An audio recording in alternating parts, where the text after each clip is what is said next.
Our new boat, soon to be named Fortuitus, has arrived in her new home in Parkstone Bay Marina. She is now on the hard and waiting for Chip and I to start working to outfit her for our next sailing adventures. After months of searching and lots of viewings, we finally found our perfect boat. She is a Moody 42 with a centre cockpit, and I'm sitting in her now. We renamed her Fortuitus, which is what we felt to have found the boat, and also what we feel about the two of us, me and Chip, getting together. He also liked the play on words of for two of us, so it was quite similar. Anyway, she's a really good sturdy boat, and pretty certain she's going to get us around the world in comfort and style. Lots of space compared to Orion, our old boat, and yeah, we're very, very happy to have her. However, she needs a lot of work. She is 20 years old, and although she was in pretty good nick, we knew when we bought her that she needed a lot of TLC. She needed new rigging. It was 20 years old, the rigging. All the navigation instruments needed to be replaced. And although she had only light usage, as boat owners know, constant attention and work is needed to keep them shipshape, and she had been a bit neglected just due to lack of use. In the last episode of From Sea to Tea, we motor sailed her over from the Hamble, where we bought her, to Poole, and we got her out of the water, which is going to be where she is residing for the winter, and while Chip and I get on with a lot of work to make her sea ready. We've got this scratch off map, which we're going to scratch off all the places we visit in the world on our round the world sailing trip.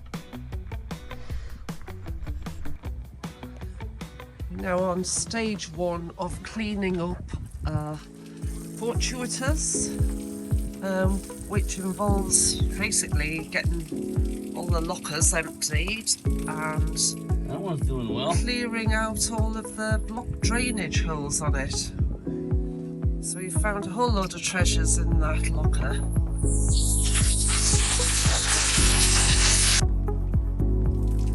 Yep, okay. So that's still leaking. So that is still blocked up. One's still, yep. I'm going to try one of the cockpit ones next. Not going to hold my breath on them either. Although it fits nice and tight.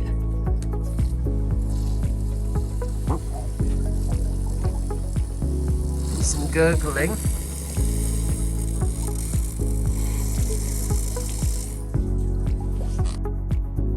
I've come to help Chip on the boat today. It's a lovely day. And we are going to take the life raft down, and we're going to reposition it because it's hanging on very precariously onto the railings here. But the previous owner has it so tied up with all these ropes and things that we dread to think how it would be put into the water in an emergency. It looks like it's been installed backwards. Like it should be 180, so that the life raft is here. When you want to deploy it, you lift it here and it shoots off of this rack.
The damage caused by the blocked drain holes and leaking seals on the lazarettes was extensive.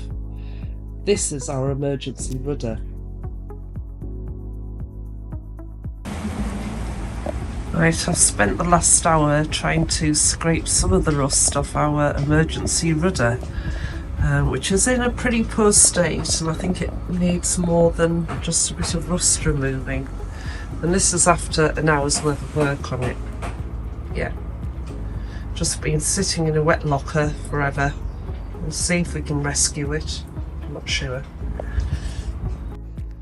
This is the chain that came off it, the old chain. Yeah, It was at 8mm and it was a bit rusty. Had some big knots. Here's one. Here's a big knot. Big nasty rusty knot. Yeah.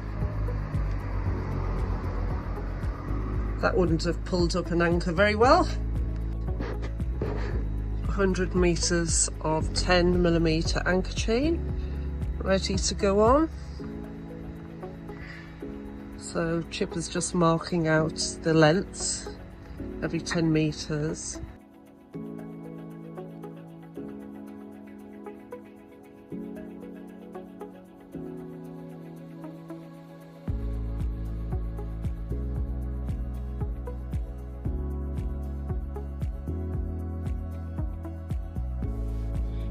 One of the reasons we decided to buy a new dinghy was it has no drainage hole in the existing dinghy, and we wanted to be able to keep it up on the davits. It was also a slower hull design. A lot of the jobs left to be done now is reliant on our belongings being shipped over here from the Cayman Islands.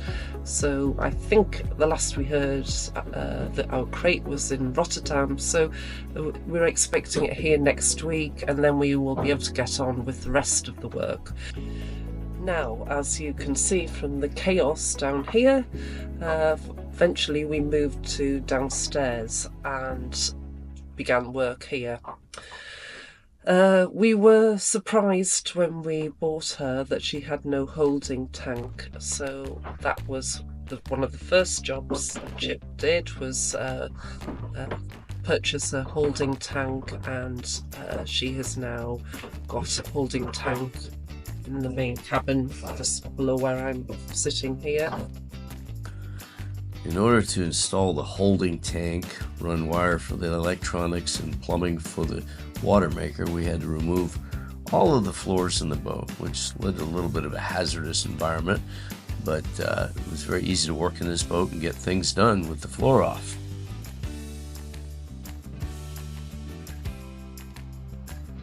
Right, Chip, when are we going to get this room back? Well, loaded question, and we have the hot water tank coming out. That's going fairly well, moving into the port lazarette. The batteries are here. I have to build a platform for them and get them cabled up. Then we need to get the inverter from the crate, and when the crate gets here, we'll get the inverter in and then the water maker in. As soon as the inverter and the solar are running here, we're done in this room. But it's a lot of stuff to do, and I keep forgetting we have to change the seals on the rudder shaft, which we believe might be leaking, and we're going to change them preemptively, so to speak, to avoid trouble. And we should be good for 20 years or more. And let's see, that's about it. Please join us in the next episode, where we take a little break from boat work and join the Moody Owners Club for a tour of the RNLI, which stands for the Royal National Lifeboat Institution. And I have a go at helming in the lifeboat simulator. It's a really exciting experience.